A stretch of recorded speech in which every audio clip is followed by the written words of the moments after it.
Buenas tardes, jóvenes. Pues vamos a revisar qué fue lo que teníamos que realizar hoy por la mañana. Y recordarás que, como te comentaba por la mañana, eh, nosotros íbamos a buscar la definición de qué es una voz narrativa. Eh, Vamos también a buscar qué función tiene el narrador o la voz narrativa dentro de la historia, y también vamos a revisar luego en nuestro libro en la página 73 algunos ejemplos de voces que podemos identificar en cada una de las historias, ya sea en primera, segunda persona, primera, segunda y tercera persona. ¿Ok? Bueno, y para eso déjame decirte que toda narración es contada por alguien. En este caso, a esa persona se le llama narrador. El narrador puede ser el personaje principal, es decir, el personaje principal, cuando narra la historia estaríamos hablando de que está escrita en primera persona, ¿verdad? Cuenta la historia, la conduce, o también en el caso de narrador puede ser alguien que parece estar fuera del cuento, es decir, narra lo que observa, que ocurre, no sabe como tal específicamente qué sucede, pero él lo que alcanza a ver es lo que narra. Estamos hablando de que este tipo de narrador está hablando en segunda persona, ¿verdad?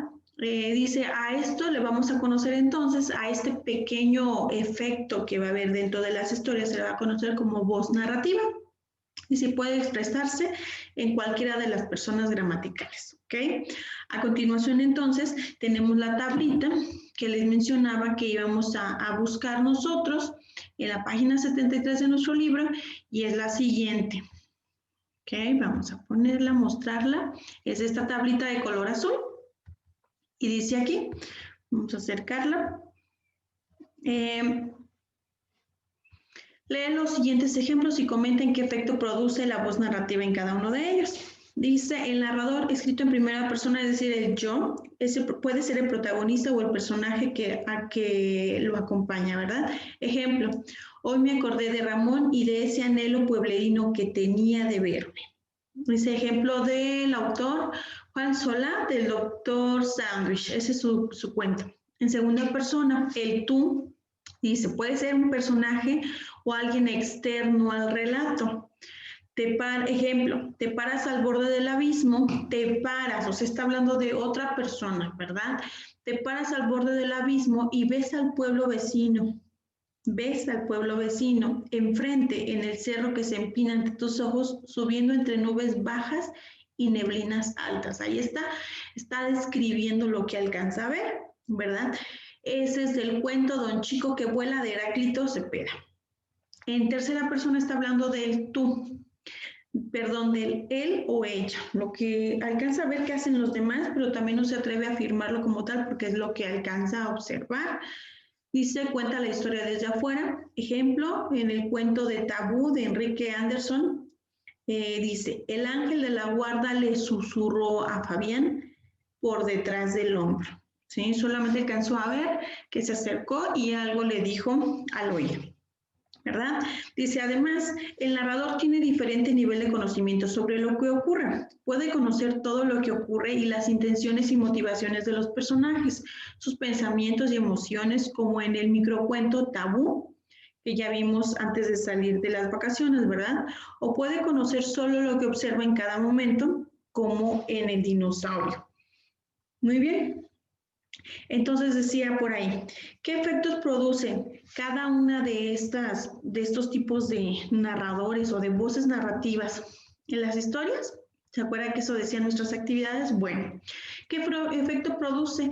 Volvemos a repetir, de cierta manera quien lo narra lo describe tal como sucede, y hablándolo en primera persona, luego nos da a conocer esto, ¿verdad?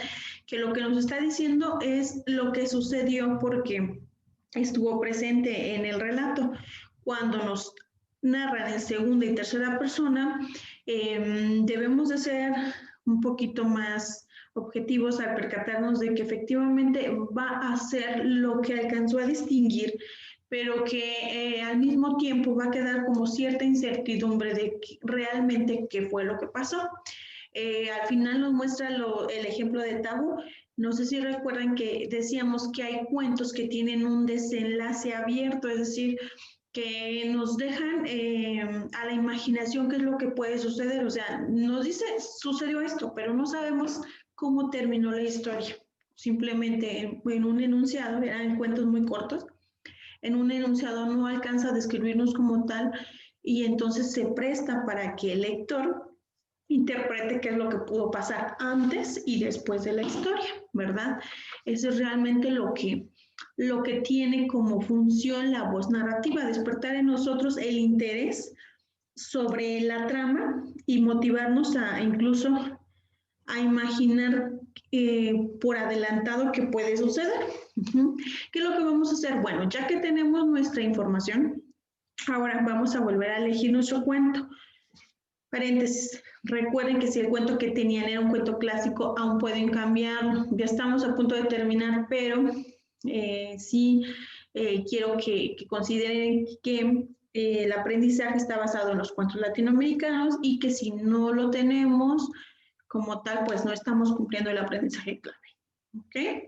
Entonces vas a leer nuevamente tu cuento latinoamericano y vas a identificar qué tipos de voces narrativas o qué tipo de narrador hay en tu historia y qué función cumple cada uno de ellos. Eso es todo lo que vas a notar ahí. Puedes decir, mi cuento está narrado en primera persona y su función es explicarnos cómo, por ejemplo, me acuerdo de un chico que mandó su tarea del grillito, creo que se llama el grillito que quería enseñar a cantar a los demás grillitos, ¿verdad? Y que por ahí había unos pajaritos que consideraban que ellos eran los que tenían el mejor cantar. Entonces, vamos a verificar en ese cuento del grillito, ¿quién es el narrador? Ellos o alguna persona externa a la historia que está observando qué sucedió y explicar el por qué consideramos esto. Es todo lo que vamos a realizar el día de hoy y pues parece ser que está fácil si lo identificamos, si leemos pues, y pues esto sería todo. El día de mañana nos vemos con la siguiente actividad. Por hoy ha sido todo. Te dejo descansar y que tengas muy buena